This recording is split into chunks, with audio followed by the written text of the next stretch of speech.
Hey guys, it's me, Mr. Bright, and we're going to continue on our journey with Wayside School is Falling Down. If you've been following along, we've been getting to know some of our old friends from Wayside School, and today we're going to read a couple new stories. And some of you who were with us for these Sideways stories from Wayside School will recognize hopefully some of these silly characters. All right, so chapter 5 is another story about socks. Sherry brought a hobo to school for show and tell. They stood side by side at the front of the room. This is a hobo, said Sherry. I found him on the way to school. Ooh, how neat, said Marisha. The hobo had long, dirty hair and a scraggly beard. His shirt was covered with stains. His pants had lots of colorful patches. His coat was too big for him, but it wasn't as big as Sherry's coat. Sherry was a little girl, but she wore the biggest coat in all of Wayside School.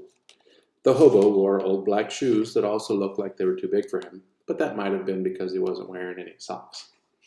Tell the class something about your hobo, said Mrs. Jules. His name is Bob, said Sherry. I heard him ask a lady for spare change. The lady told him to take a bath. I tried to give him a quarter, but he said he never took money from kids. He said he likes kids a lot. He said he was once a kid himself. Does anybody have any questions they'd like to ask Hobo Bob? Asked Mrs. Jules. All the children raised their hands. The hobo looked around the room. Yes, you, he said, pointing at Jason. When's the last time you took a bath? Asked Jason. I never take baths, said the hobo. Oh, wow, said Jason. You're lucky. What about a shower? Asked Myron. I just walk outside in the rain.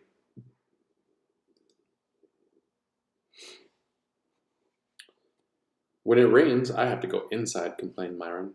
Where do you live? Asked Joe. All over, said Bob. In the winter, I jump on a southbound train and ride it until it's warm enough to jump off. In the summer, I go north, where it's not too hot.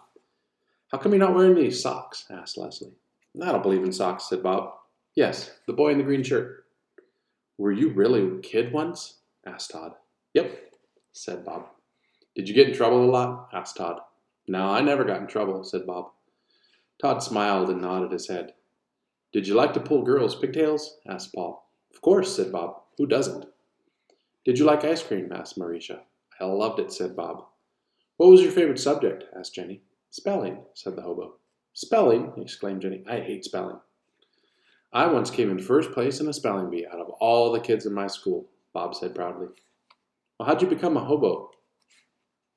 How come you became a hobo? Asked Damien. I mean, if you're such a good speller. I'm not sure, said Bob. When you grow up, you're supposed to turn into something.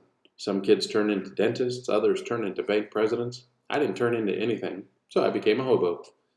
Did you ever try to get a job? Asked Calvin. I tried, said Bob, but nobody would hire me because I didn't wear socks. So why didn't you just wear socks? Asked Eric Fry. I told you, I don't believe in socks. Yes, the girl with the cute front teeth.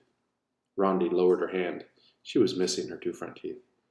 What do you eat? She asked. Mulligan stew, said Bob. My friends and I collect scraps of food all day, and then we cook it up in a big pot and share it. It's always different, but very tasty. Why is it called Mulligan stew? Asked Stephen. There was once a hobo named Mulligan, said Bob. He made the first Mulligan stew. Was he a good cook? Asked Todd. No, he was eaten by cannibals. Yuck, everybody said together, except for Dana, who was very confused. She thought Bob had said he was eaten by cannonballs. Allison raised her hand. Can't you just wear socks even if you don't believe in them? She asked. Socks? Bob shouted so loud it scared everybody. Is that all you kids ever talk about? Socks, socks, socks. Albert Einstein didn't wear any socks. Why should I? Who's Albert Einstein? Asked Derek Evans. Mrs. Jules answered that question. She said Albert Einstein was the smartest man who ever lived. Was he also a hobo? Asked DJ. No, he was a great scientist, said Mrs. Jules. Why didn't Albert Einstein wear socks? Asked Joy. Because socks make you stupid, said Bob. That's not true, said Mrs. Jules. Albert Einstein was just too busy thinking about big important things to remember to put on his socks. Maybe, said Bob. But remember, I told you I won the spelling bee? Well, the day I won it, I forgot to wear socks. Think about it. Everyone thought about it. So after that, I never wore socks again, said Bob. Mac raised his hand. Once I could only find one of my socks, he said. Man, I looked everywhere for it. Under the bed, in the bathroom. You'll never guess where I finally found it. In the refrigerator, said Bob. Mac's mouth dropped open. How'd you know? Bob shrugged. Where else? Everybody had lots more questions for Hobo Bob, but Mrs. Jules rang her cowbell. Show and tell is over, she announced. Let's all thank Bob. Thank you, Bob, everyone said together. You're welcome, he replied. Do you know the way out of the school? Asked Sherry. I'm not sure, said Bob. Just go straight down the stairs, said Sherry. Thank you, said Bob. But don't go in the basement, warned Sherry. I won't, said Bob.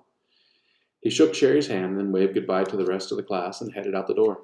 Everybody waved back. Sherry returned to her seat. It was time for their weekly spelling test. Everyone take out a piece of paper and a pencil, said Mrs. Jules. The first word is... Wait a second, called Calvin. I'm not ready yet.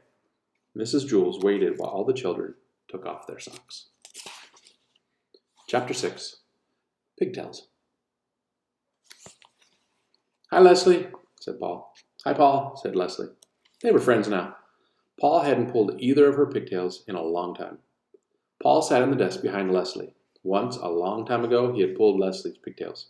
It felt great. That is, Paul thought it felt great.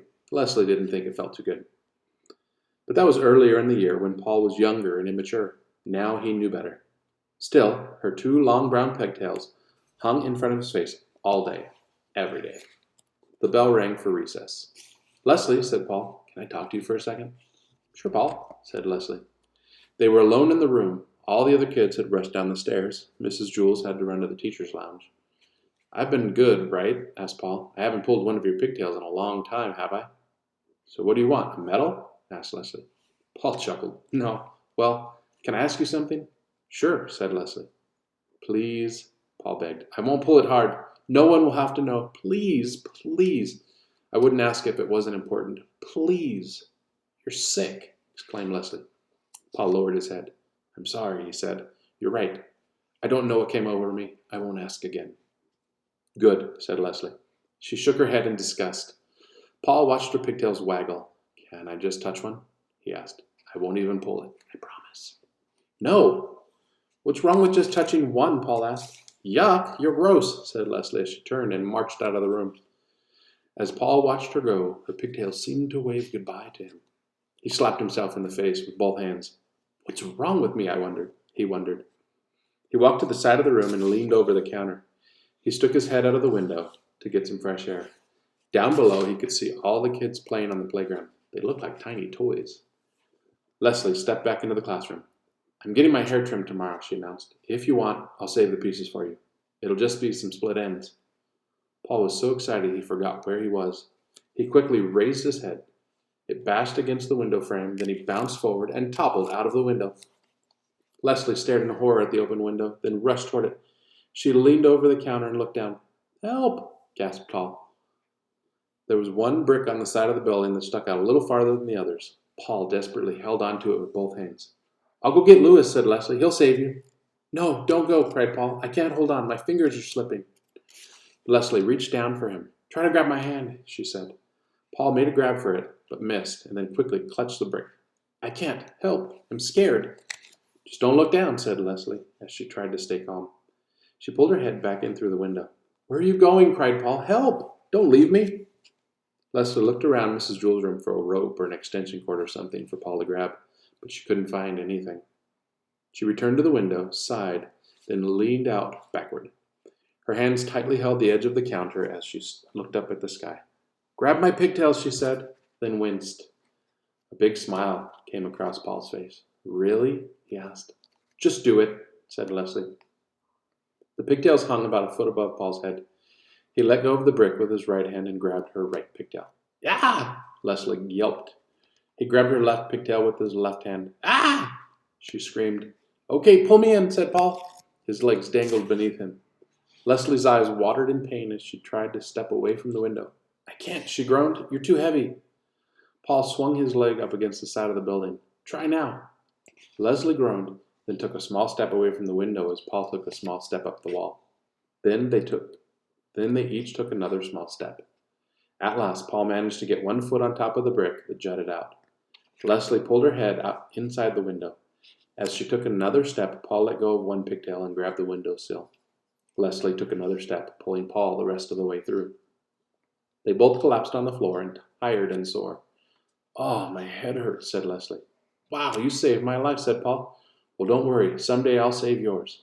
You don't have to, said Leslie. Just don't pull my pigtails anymore. I won't, said Paul. Suddenly he laughed. What's so funny? Asked Leslie. This time, your pigtails pulled me. Have a good day.